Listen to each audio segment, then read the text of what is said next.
Welcome back to my YouTube channel stroke stalker. आज video number 3 है और आज मैं आपको बताऊंगा कैंडल स्टिक पे आगे बढ़ते हैं, मतलब कैंडल स्टिक के आगे आज मैं आपको रिवर्सल पैटर्न बताऊंगा। तो शुरू करते हैं। तो आज के कंटेंट में मैं आपको बताऊंगा अम्ब्रेला लाइन क्या होती है और द इनगल्फिंग पैटर्न। तो चलिए शुरू करते हैं अम्ब्रेला लाइन से।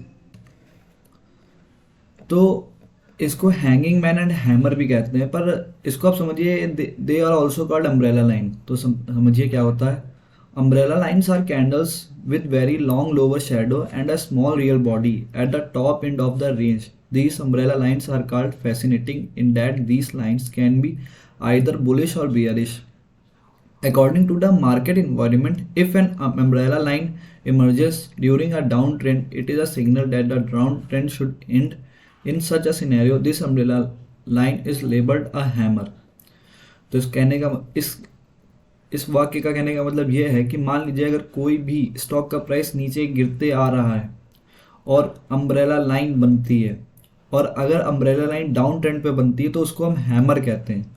और हैमर एक रिवर्सल सिग्नल होता है, मतलब एक स्टॉक डाउन ट्रेंड से नीचे आ रहा है और वो अगर umbrella line candle stick form करता है तो इसका मतलब ये होता है कि स्टॉक हमारा रिवर्स हो सकता है, मतलब अप ट्रेंड पे जा सकता है। और अगर and if an umbrella line emerges during a uptrend, it is a signal of uptrend end. In such a scenario, this umbrella line is labeled as a hanging man. तो मान लीजिए अगर अपट्रेंड पे स्टॉक है और ये umbrella line बनती है, मतलब अपट्रेंड में अम्ब्रेला लाइन बनती है तो इसको हैंगिंग मैन कहते हैं। और अगर ये हैंगिंग मैन ऊपर बनती है तो इसका मतलब होता है कि अप ट्रेंड घटने वाला है और डाउन ट्रेंड शुरू होने वाला है। तो चलिए मैं आपको बताता हूँ कि अम्ब्रेला लाइन का फॉर्मेशन कैसे होता है। तो अम्ब्रेला लाइन बनने का खासियत ये है कि जो उसकी बॉडी होगी वो बहुत छोटी होगी और जो उसकी लोअर विक होगी वो बॉडी से 2 टाइम्स या 3 टाइम्स बड़ी होगी। और जो अपर विक तो होगी नहीं, अगर शैडो होगी तो बहुत थोड़ी सी होगी। और ये रेड कलर की भी हो सकती है और ग्रीन कलर की भी हो सकती है। तो अम्ब्रेला लाइन ऐसे ही बनती है। ये अप ट्रेंड में भी है, अगर ये अप ट्रेंड में बनेगी तो इसको हैंगिंग मैन कहेंगे, और अगर डाउन ट्रेंड में बनेगी तो इसको हैमर कहेंगे। ठीक है। तो अम्ब्रेला लाइन का फॉर्मेशन ऐसे होता है, मतलब कि बॉडी स्मॉल होगी, लोअर विक बॉडी से 2 या 3 टाइम्स बड़ी होगी, अपर शेडो बिल्कुल नहीं होगी, अगर होगी तो बहुत थोड़ी सी होगी। और ये रेड या ग्रीन कलर दोनों में हो सकती है। अगर अपवर्ड में होगी तो हैंगिंग मैन कहलाएगी और अगर डाउन ट्रेंड में होगी तो हैमर कहलाएगी। तो the hammer and hanging man could be recognised in 3 criteria.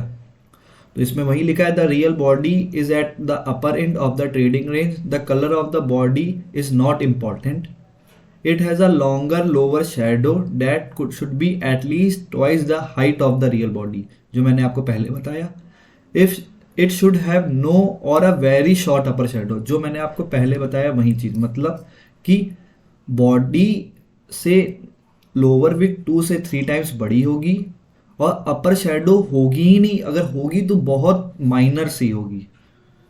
और अगर अप ट्रेंड में बनती है तो हैंगिंग मैन कहलाती है, डाउन ट्रेंड में बनती है तो हैमर कहलाती है। तो अब मैं आपको बताता हूं, there are 3 aspect that differentiate the hanging man from the hammer. मतलब हैंगिंग मैन और हैमर में क्या डिफरेंशिएशन है। तो trend, a hammer must comes after a decline, मतलब जो हैमर होगा वो डिक्लाइन जब स्टॉक का मार्केट प्राइस गिरेगा तब फॉर्म होगा, और हैंगिंग मैन रैली, मतलब जब अप ट्रेंड होगा तब हैंगिंग मैन की फॉर्मेशन होगी। Extent of move before the candle line, a hammer is valid even if comes after a short term decline, but a hanging man should emerges after a extend rally, preferably at an all time high. तो इसका मतलब क्या हुआ कि जब hammer अगर form होता है, मतलब अगर हैमर फॉर्म हुआ डाउन ट्रेंड, बहुत ज्यादा डाउन ट्रेंड नहीं है पर हैमर फॉर्म हुआ, तो ये वर्क करेगा। पर जो हैंगिंग मैन होता है वो अगर माइनर सा अप ट्रेंड हुआ और हैंगिंग मैन फॉर्म हुआ तो ये वर्क नहीं करेगा।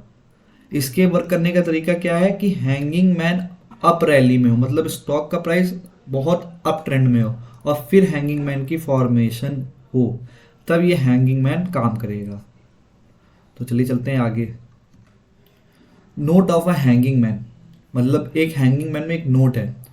Confirmation of the hanging man came at the next session close under the hanging man real body. If the market does not close under the hanging man real body, then the bull trend remain enriched. मतलब मान लीजिए stock up trend पे है, hanging man बना, पर अगली candle भी ऊपर चली गई, तो ये हैंगिंग मैन सिग्नल फॉल्स हो गया। फिर मान लीजिए अगर अप ट्रेंड है और हैंगिंग मैन बना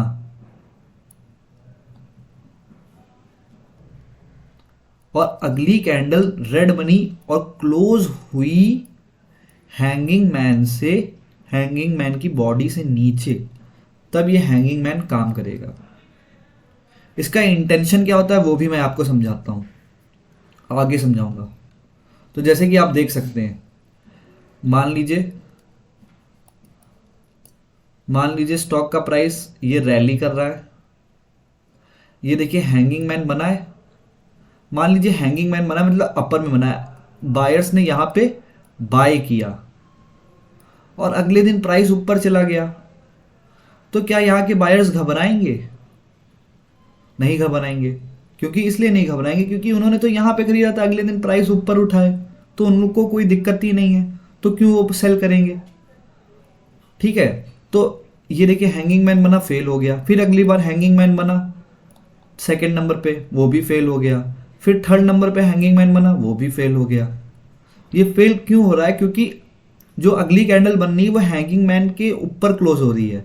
अगर हैंगिंग मैन के नीचे क्लोज होती तो ये काम करता, वरना ये काम नहीं करता। ठीक है, तो ये हैंगिंग मैन हो गया। ठीक है, अगर हैंगिंग मैन को काम करना होगा तो वो काम ऐसे करेगा। मान लीजिए हैंगिंग मैन बना है, ठीक है, हैंगिंग मैन ये बना है और अगली कैंडल यहां से नीचे गिरी, मतलब अगली कैंडल यहां पे क्लोज हुई। तो मान लीजिए जिन लोगों ने यहां पे बाय किया होगा हाई पे, मतलब अप ट्रेंड पे, और अगली कैंडल नीचे गिरेगी, तो जो जिन लोगों ने यहाँ पे बाय किया होगा वो तो घबरा जाएंगे। वो सोचेंगे मैंने हाई पे बाय किया है और कहीं डाउन ट्रेंड तो चालू नहीं हो गया है और अगली कैंडल रेड बनी है, तो यहाँ के बायर्स घबरा के सेल करने लगेंगे, जिससे कि स्टॉक का प्राइस नीचे गिरने लगेगा। पर यहाँ क्या हो रहा है, हैंगिंग मैन तो बन रहा है पर अगली कैंडल ऊपर क्लोज हो रही है हैंगिंग मैन से। इससे क्या हो रहा है कि जिन लोगों ने यहाँ पे बाय किया उनको कोई फियर ही नहीं है, वो तो अपवर्ड मूव हो रहा है। तो इसीलिए हैंगिंग मैन पे एक नोट है कि हैंगिंग मैन तभी काम करता है जब हैंगिंग मैन की अगली कैंडल हैंगिंग मैन की बॉडी से नीचे क्लोज हो। ठीक है, तो चलिए मैं आपको बताता हूँ। अब हैंगिंग मैन खत्म हो गया, अब हैमर बताते हैं। तो देखिए हैमर में क्या हुआ है, स्टॉक का प्राइस ऊपर गया है यहाँ तक का, फिर क्या हुआ है, स्टॉक का प्राइस नीचे आया है, इसने हैमर कैंडलस्टिक फॉर्म किए। तो हैमर कैंडलस्टिक में क्या होता है, मान लीजिए डाउन ट्रेंड है, यहां पे किसी ने सेल लगाया है, स्टॉक का प्राइस नीचे आ रहा है, फिर क्या होता है, एकदम से बायर्स एक्टिव होते हैं। जब बायर्स एक्टिव होते हैं तो सेलर्स, मतलब बायर्स सेलर्स को ऊपर लेके जाते हैं। तो जिन लोगों ने यहाँ पे सेल किया होता है वो लोग डर जाते हैं, मतलब वो लोग सोचते हैं कि अब डाउन ट्रेंड तो चल ही रहा था और बायर्स एक्टिव हो चुके हैं और कहीं स्टॉक का प्राइस ऊपर ना हो जाए, तो जो सेलर्स होते हैं यहाँ के वो भी मतलब बाइंग कर देते हैं और इससे ट्रेंड रिवर्सल हो जाता है। इसीलिए हैमर डाउन ट्रेंड में अप, मतलब रिवर्सल पैटर्न एक तरीके से काम करता है। इसकी इंटेंशन ये है कि स्टॉक का प्राइस, ये हैमर कैंडलस्टिक फॉर्म हुई, इसका मतलब ये हुआ कि यहां तक का स्टॉक का प्राइस नीचे गिरा है पर बायर्स एक्टिव हो गए हैं यहाँ पे और उन्होंने प्राइस को ऊपर ढकेला है। तो इसका मतलब सेलर्स यहाँ पे कमजोर हो रहे हैं और यहाँ से शायद ट्रेंड रिवर्सल हो सकता है। तो देखिए मैं आपको एक लाइव एग्जांपल दिखाता हूँ, मतलब लाइव चार्ट पे दिखाता हूँ कैसे फॉर्मेशन हुई। ये देखिए स्टॉक का प्राइस नीचे आ रहा है, स्टॉक का प्राइस नीचे आ रहा है, और ये देखिए हैमर कैंडलस्टिक फॉर्म हुई है जहाँ एरो बना है, और जैसे ही हैमर कैंडलस्टिक फॉर्म हुई है देखिए ट्रेंड रिवर्स हो गया है। देखिए इसकी बॉडी से 2 टाइम्स ग्रेटर है नीचे की लोअर बॉडी, और अपर बॉडी में शेडो है पर बहुत थोड़ी सी है। और जब स्टॉक इसने हैमर कैंडलस्टिक फॉर्म की है, और देखिए कैसे स्टॉक का प्राइस ऊपर गया है। अब हैंगिंग मैन क्या होता है, देखिए हैंगिंग मैन में क्या हुआ है, हैंगिंग मैन में ट्रेंड, हैंगिंग मैन बना है यहाँ पे, मतलब बॉडी बनी है, बॉडी से नीचे शेडो है, और जो अगली कैंडल क्लोज हुई है वो हैंगिंग मैन के नीचे क्लोज हुई है। तो इसका मतलब ये एक तरीके से हमारा सपोर्ट बन जाएगा, सॉरी, ये एक हमारा तरीके से रेजिस्टेंस बन जाएगा। और देखिए यहाँ से स्टॉक का प्राइस नीचे गिरा है। चलिए मैं आपको चार्ट पे दिखाता हूँ। तो देखिए एक रैली हुई है, ये देखिए जहाँ एरो बना है, यहाँ देखिए हैंगिंग मैन फॉर्म हुआ है, ये देखिए रेड कलर की कैंडल पे हैंगिंग मैन फॉर्म हुआ है, और अगली कैंडल रेड कैंडल इसके नीचे क्लोज भी हुई है। और ये देखिए स्टॉक का प्राइस थोड़ा नीचे गिरा है, पर ये पूरा नीचे नहीं गिरा है, पर ये एक एग्जैक्ट हैंगिंग मैन है, पर ये 1 आवर की कैंडल स्टिक पे है। तो आप इस पे, हाँ 1 आवर की कैंडल स्टिक ज़्यादा अच्छा अपवर्ड मूवमेंट नहीं देती है। ये देखिए हैंगिंग मैन बना है,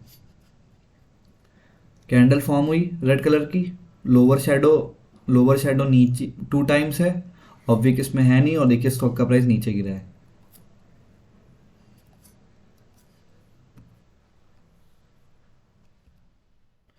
अब मैं आपको बताता हूँ इनगल्फिंग पैटर्न क्या होता है। The engulfing pattern, the hammer and hanging man are individual candle line as previously seen. Single candle lines through the color, length and size of the real body, and the shadow can send important signal about the market health. Most candle signals, however, are based on combination of individual line. The engulfing pattern is the first of these multiple candle line pattern. The engulfing pattern is a major reversal signal with two opposite color real body composite this pattern. मतलब कहने का मतलब ये है कि जो आपको मैंने हैमर और हैंगिंग मैन बताया है वो एक सिंगल कैंडल है, मतलब सिंगल कैंडल को देख के आप बता सकते हैं कि ये हैंगिंग मैन है, ये हैमर है। पर जो इनगल्फिंग पैटर्न होगी वो 2 कैंडल स्टिक से फॉर्म होगी, और दोनों कैंडल स्टिक का कलर बदला होगा। अगर पीछे वाली कैंडल रेड है तो आगे वाली कैंडल ग्रीन होगी, और अगर पीछे वाली कैंडल ग्रीन है तो आगे वाली कैंडल रेड होगी। ठीक है, तो अब इसकी फॉर्मेशन देखिए कैसे होती है। तो फॉर्मेशन कैंडल स्टिक की कैसी होगी, जैसे मान लीजिए ये ग्रीन कलर की कैंडल है। अच्छा मैं आपको पहले बताता हूँ बुलिश इनगल्फिंग और बियरिश इनगल्फिंग क्या होता है। तो अगर बुलिश इनगल्फिंग होगा, बुलिश इनगल्फिंग होगा तो मान लीजिए एक रेड कलर की कैंडल फॉर्म होगी डाउन ट्रेंड पे, और जो अगली कैंडल होगी, अगली कैंडल की बॉडी पूरी कवर होगी किस कलर से, ये बुलिश कैंडल स्टिक का मैं बता रहा हूँ। अगर मान लीजिए पिछली ये कैंडल रेड कलर की है और अगली कैंडल ग्रीन कलर की फॉर्म होगी जो कि पूरी बॉडी को कवर कर लेगी, ये होता है बुलिश इनगल्फिंग पैटर्न। जैसे कि आप देख सकते हैं ये एक रेड कलर की बॉडी है, ये देखिए ग्रीन कलर की बॉडी फॉर्म हुई, इस ग्रीन कलर की कैंडल ने पूरी रेड कलर की कैंडल स्टिक को इनगल्फ कर लिया। ठीक है, तो ये हमारी बुलिश इनगल्फिंग हो गई। इस कैंडल में भी आप देखिए एक रेड कलर की कैंडल फॉर्म हुई है, अगली कैंडल ग्रीन कलर की है, और इस ग्रीन कलर की कैंडल ने पूरी रेड कलर की कैंडल को इनगल्फ कर लिया। पर इन दोनों कैंडल में फ़र्क क्या है, इन दोनों कैंडल में फ़र्क क्या है, जो पहली कैंडल है उसकी ग्रीन कलर की लोअर शेडो नीचे है तो वो सपोर्ट का काम कर रही है, और इस वाली में क्या है कि रेड कलर की कैंडल नीचे है तो ये सपोर्ट का फॉर्म कर रही है। मतलब हमें ये नहीं देखना है कि हमारी शेडो कवर हो रही है कि नहीं, हमें सिर्फ देखनी है कि बॉडी हमारी कवर हो रही है कि नहीं। और इन दोनों कैंडल में जिसकी शेडो नीचे होगी वो हमारा सपोर्ट का काम करेगी। उसी तरह से हम लोग चलते हैं बियरिश इनगल्फिंग पैटर्न में। तो बियरिश इनगल्फिंग पैटर्न में क्या होगा, पहली कैंडल ग्रीन कलर की होगी और दूसरी कैंडल रेड कलर की होगी, जो कि ग्रीन कलर की कैंडल को पूरा इनगल्फ कर लेगी, मतलब पूरी तरीके से कवर कर लेगी। इसमें भी देखिए क्या होता है कि पहली मान लीजिए, ये देखिए पहली ये ग्रीन कलर की कैंडल है, अगली रेड कलर की कैंडल है और रेड कलर की कैंडल ने पूरी ग्रीन कलर की कैंडल को इनगल्फ कर लिया है। तो ये अप ट्रेंड पे तो बनेगी, मतलब बियरिश इनगल्फिंग, और जब ये उसकी अपर शेडो एक रेजिस्टेंस का काम करेगी। इसमें देखिए रेड कलर की कैंडल की विक ज़्यादा बड़ी है तो रेड कलर की कैंडल रेजिस्टेंस का काम कर रही है, और इसमें ग्रीन कलर की कैंडल की विक ज़्यादा बड़ी है तो ये ग्रीन कलर की कैंडल रेजिस्टेंस का काम कर रही है। इसी तरीके से बुलिश और बियरिश इनगल्फिंग पैटर्न बनता है। मतलब फिर से मैं आपको बताता हूँ, जो जो बुलिश इनगल्फिंग पैटर्न होगा तो उसमें क्या होगा, पहली कैंडल रेड बनेगी, दूसरी ग्रीन कलर की कैंडल बनेगी जो कि पूरी तरीके से रेड कलर की कैंडल को इनगल्फ कर लेगी, और इन दोनों में जिसकी भी शेडो ज़्यादा नीचे होगी वो सपोर्ट का काम करेगी। उसी तरीके से बियरिश इनगल्फिंग पैटर्न में क्या होगा, पहले एक ग्रीन कलर की कैंडल स्टिक बनेगी, फिर अगली रेड कलर की कैंडल स्टिक जो भी होगी वो पूरी तरीके से इनगल्फ करेगी रेड कैंडल को, और इन दोनों में जिस चीज की भी शेडो ऊपर होगी, ज्यादा लंबी होगी, वो एक रेजिस्टेंस का काम करेगी।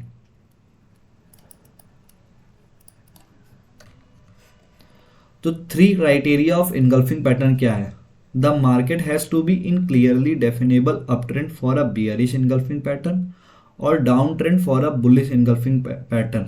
If the trend is short term, मतलब अगर मार्केट अप ट्रेंड पे है तब बियरिश इनगल्फिंग पैटर्न काम करेगा, और अगर डाउन ट्रेंड में है तो बुलिश इनगल्फिंग पैटर्न काम करेगा।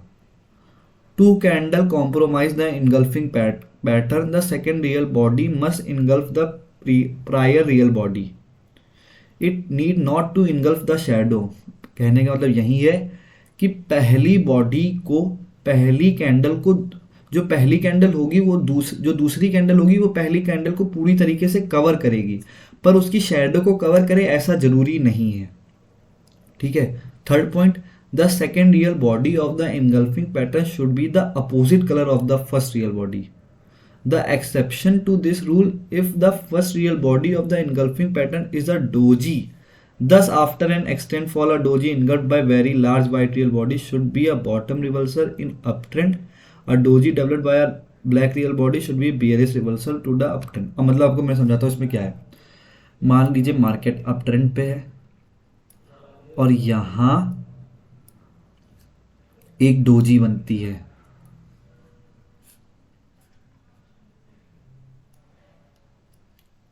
ग्रीन कलर की,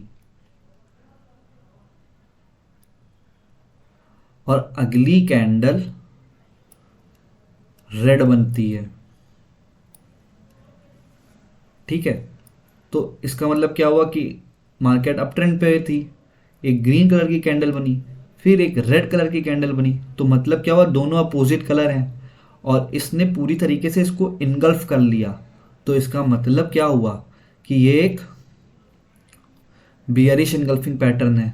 ठीक है, और डाउन ट्रेंड होना चाहिए। पर मान लीजिए मार्केट बढ़ी, रेड कलर की डोजी फॉर्म हुई और फिर इसने इनगल्फ किया रेड ही कलर की कैंडल स्टिक से, तब भी ये एक बियरिश इनगल्फिंग पैटर्न कहलाएगा। ठीक है। और ऐसा ही डाउन ट्रेंड में भी होगा। अगर ग्रीन कलर की डोजी है और ग्रीन ही कलर की कैंडल में इनगल्फ कर लिया है तो ये क्या कहलाएगा, बुलिश इनगल्फिंग पैटर्न। जो कि ये डाउन ट्रेंड से होके आ रही है। मतलब अगर डोजी बनती है तो कलर को नहीं देखना है, और अगर कोई दूसरी कैंडल बनती है तो अपोजिट कलर ही होना चाहिए। तो देखिए बुलिश एंगल्फिंग पैटर्न क्या है। मान लीजिए स्टॉक का प्राइस देखिए नीचे आ रहा है, और ये एक रेड कलर की कैंडल स्टिक फॉर्म हुई, और रेड कलर की कैंडल स्टिक जैसे फॉर्म हुई, दूसरी कैंडल क्या बनी है हम लोगों की, ग्रीन कलर की कैंडल बनी है, और ग्रीन कलर की कैंडल ने पूरी तरीके से रेड कलर की कैंडल को इनगल्फ कर लिया है, और हमारा ग्रीन कलर की लोअर शेडो, तो ये एक हमारे तरीके से सपोर्ट का काम कर रही है। और स्टॉक का प्राइस देखिए ऊपर भागने लगा है, मतलब ऊपर बढ़ रहा है। ये देखिए लाइव मार्केट में, मतलब लाइव चार्ट में आपको दिखाता हूँ, एक मिनट। ये देखिए स्टॉक का प्राइस नीचे आया,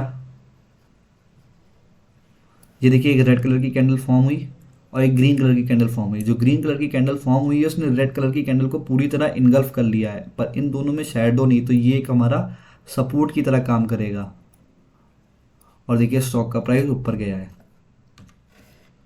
अब मैं आपको बताता हूँ बियरिश इनगल्फिंग। देखिए बियरिश इनगल्फिंग कैसे है। स्टॉक का प्राइस ऊपर जा रहा है, एक ग्रीन कलर की कैंडल स्टिक फॉर्म हुई, और ग्रीन कलर की कैंडल स्टिक जैसे ही फॉर्म हुई तो एक रेड कलर की कैंडल स्टिक बनी, और जिसने कि पूरा इनगल्फ कर लिया ग्रीन कलर की कैंडल स्टिक को। इन दोनों में शेडो कौन सी ऊपर है, कोई नहीं, मतलब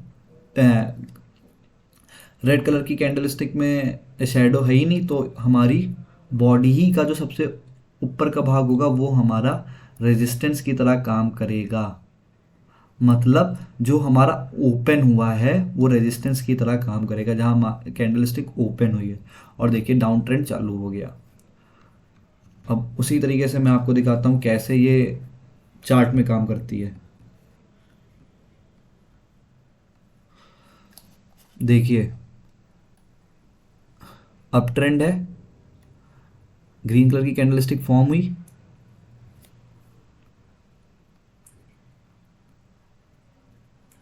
ग्रीन कलर की कैंडल स्टिक फॉर्म हुई, अगली कैंडल रेड बनी है। जो कि रेड कैंडल बनी है उसने पूरी तरीके से ग्रीन कलर की कैंडल को इनगल्फ कर लिया है, और जो ग्रीन कलर की कैंडल, इन दोनों में जो अपर शेडो है, मतलब दोनों में ऊपर की शेडो ग्रीन कलर की है, तो ये हमारा रेजिस्टेंस की तरह काम कर रहा है। और देखिए शेयर का प्राइस नीचे गिरा है। तो मैंने आपको बताया जो बुलिश इनगल्फिंग होगा वो जब स्टॉक का प्राइस डाउन ट्रेंड होगा तब बुलिश इनगल्फिंग पैटर्न काम करेगा। जो बियरिश इनगल्फिंग पैटर्न होगा जब स्टॉक का प्राइस अप ट्रेंड होगा तब काम करेगा। हैंगिंग मैन कब काम करेगा, जब स्टॉक का प्राइस अप ट्रेंड पे होगा और अगली कैंडल स्टिक हैंगिंग मैन से की बॉडी से नीचे क्लोज होगी, तब हैंगिंग मैन काम करेगा। और स्टॉक का प्राइस अप ट्रेंड में होना चाहिए। और हैमर में क्या होगा, हैमर में स्टॉक का प्राइस नीचे गिरेगा, और हैमर जब फॉर्म होगा तब रिवर्सल पैटर्न काम करेगा। तो आज के वीडियो में मैंने आपको बताया कि अम्ब्रेला लाइन क्या होती है। अम्ब्रेला लाइन क्या होती है, अगर अम्ब्रेला लाइन ऊपर बनती है तो हैंगिंग मैन कहलाती है, अगर अम्ब्रेला लाइन नीचे बनती है तो हैमर कहलाती है। हैमर, हैंगिंग मैन और हैमर के क्राइटेरिया आपको बताए, फॉर्मेशन बताया, कैसे रिकॉग्नाइज्ड 3 क्राइटेरिया बताया कि कैसे आप पता कर सकते हैं कि वो हैंगिंग मैन है या हैमर है, और कैसे हैंगिंग मैन और हैमर एक दूसरे से अलग हैं ये बताया। एक मैंने आपको हैंगिंग मैन का नोट बताया कि हैंगिंग मैन कब काम करेगी, और कैसे दिखा, मैंने आपको इस चार्ट में बताया कि कैसे हैंगिंग मैन फेल हुई यहाँ पे। हैमर बताया, हैमर की फॉर्मेशन बताई कि हैमर देखिए कैसा बना है। हैंगिंग मैन बताया, हैंगिंग मैन कहाँ बना है वो आपको दिखाया। इनगल्फिंग पैटर्न बताया क्या होता है, फॉर्मेशन बताई कि कैसे इनगल्फिंग पैटर्न काम करता है, कैसे दोनों में देखा जाता है कौन सी, जिन दोनों कैंडलस्टिक में शैडो ऊपर होती है वो रेजिस्टेंस का काम करती है, या जिन दोनों शैडो नीचे होती है वो सपोर्ट का काम करती है। और अगर डोजी बनती है तो हमें कलर, अपोजिट कलर नहीं देखना है। बुलिश इनगल्फिंग में भी और बियरिश इनगल्फिंग में भी क्राइटेरिया बताया। बुलिश इनगल्फिंग दिखाया कैसे बनता है, लाइव चार्ट पे आपको दिखाया कि कैसे बनता है, बियरिश इनगल्फिंग बताया, और बियरिश इनगल्फिंग चार्ट पे कैसे बना है वो दिखाया। तो आज की वीडियो में बस इतना ही। Thank you for watching my video. मिलते हैं आपसे अगली वीडियो में। Please like share and subscribe my video.